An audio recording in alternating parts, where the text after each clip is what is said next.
Hello and welcome back to the channel. Today we investigate the profound practice of transferring the positive energy we accumulate our merit straight to the Buddha's enlightened realm. We will uncover two essential insights. First, that the power of dedication lies in the purity of our intention rather than in elaborate ritual, and second, that this dedication becomes a living bridge between our own hearts and the awakened mind of the Buddha. Imagine a devoted practitioner named Anna, who, after years of chanting and offerings, felt her practice had grown mechanical. She longed for a way to infuse every act with fresh sincerity. One morning at dawn, she sat before her small altar and, recalling a single verse taught by her late teacher, gathered her hands in prayerful clasp. Instead of reciting grand formulas, she simply gazed inward and offered the warmth of her own gratitude, imagining it flowing like clear water to the Buddha's feet. In that moment of uncomplicated devotion, she perceived a gentle warmth expand in her chest, a subtle confirmation that the simplest offering, grounded in heartfelt intention, carries boundless potency. Across town, a retired school teacher named Joseph discovered a more active form of dedication. Each day at noon, he walked to a quiet park and scattered grains of rice for the birds, while silently dedicating the merit of this compassionate act. Rather than thinking, "I'm feeding hungry creatures," he shifted his mind to, "May any virtue generated by this kindness reach the Buddha and all Bodhisattvas, inspiring their activity for the benefit of all beings."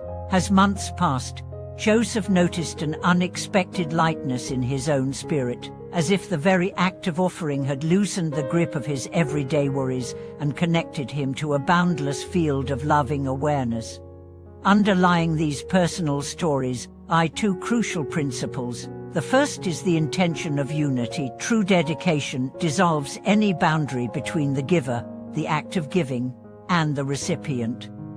In her early training, Anna learned to regard her own heart, her practice, and the Buddha's wisdom as inseparable. By embracing this threefold unity, each grain of rice and each whispered verse became a single, unbroken stream of merit flowing toward awakening. The second principle is the power of visualization. Joseph, guided by his teacher's counsel, visualized a luminous path extending from his offering to the Buddha's throne. He imagined that each grain carried a tiny jewel of compassion, vanishing into the Buddha's compassion like dew into sunlight. This inner seeing, more than any outward ceremony, suffused his dedication with vibrancy, turning a simple midday walk into a gateway between worlds.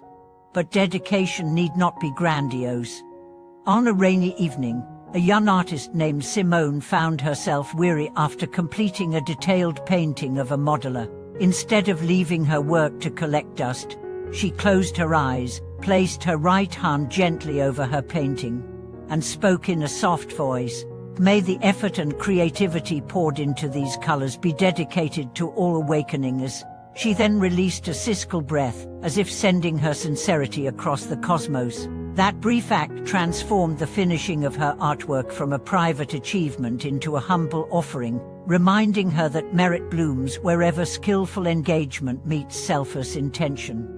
To sustain this practice, we can integrate simple moments into our daily rhythms. When preparing a meal, pause for an instant and infuse each ingredient with the wish, "May this nourishment become fuel for awakening in all beings." When stepping into a shower, let each drop of water cleanse not only the body, but also cleanse and dedicate the mind's positive potential. When closing a door or folding clothes, imagine folding layers of kindness into an invisible package addressed directly to the Buddha's compassion. Over time, these small acts weave an unbroken thread of dedication through every hour. The boundary between formal ritual and everyday life dissolves, and every gesture, whether humble or grand, becomes an expression of limitless devotion. As the Buddha taught, by dedicating one's merit, the roots of aspiration deepen, and the wish for enlightenment ripens like fruit upon the tree of practice. Beyond these personal practices, Entire communities have harnessed the power of collective dedication to amplify merit far beyond what any individual could accomplish alone. In one rural township, villagers banded together to form a monthly mutual dedication circle.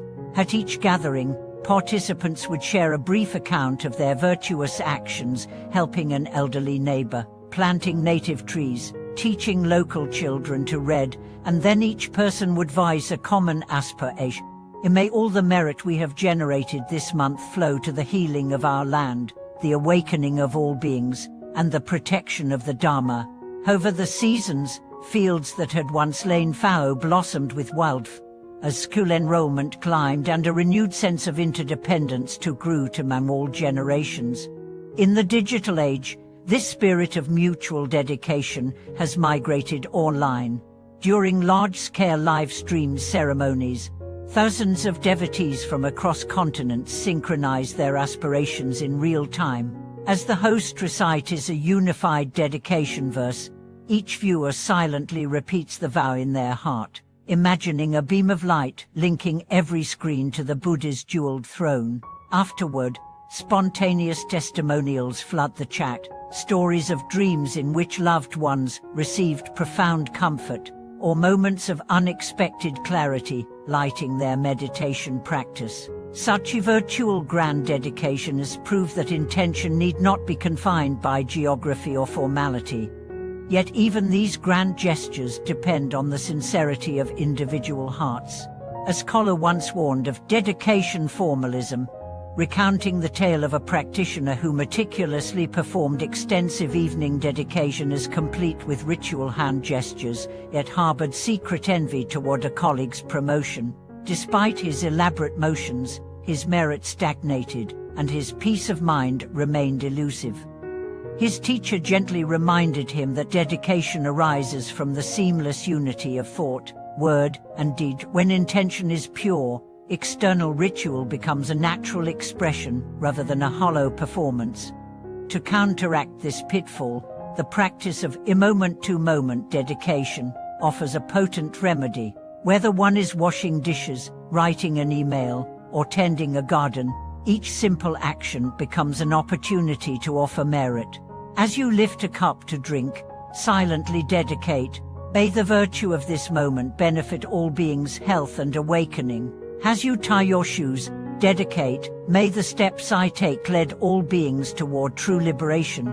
In this way, dedication ceases to be an occasional ritual and becomes the very fabric of every gesture and thought, generating an unbroken current of merit that streams directly to the Buddha's presence. Finally, the heart of all these methods lies in great aspiration, the boundless vow that embraces every being without exception.